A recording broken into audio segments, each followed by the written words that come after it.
This is one of the most popular selling vacuums, have been for years. This is the Hoover wind tunnel. 12 amps of power. You can't use more than 12 amps of power on there, but they think it's got a lot of suction power to it.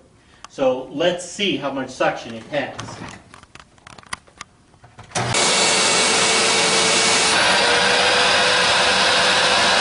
We're talking 65 inches of water lift. That's how much suction power this $300 vacuum has.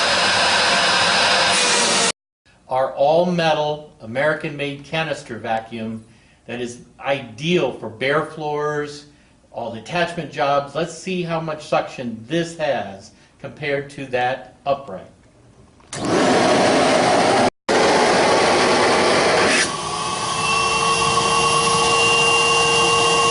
This vacuum has 2 fans in its motor, not just one, 2 fans, and it produces over 90 inches, almost 95 inches of suction power.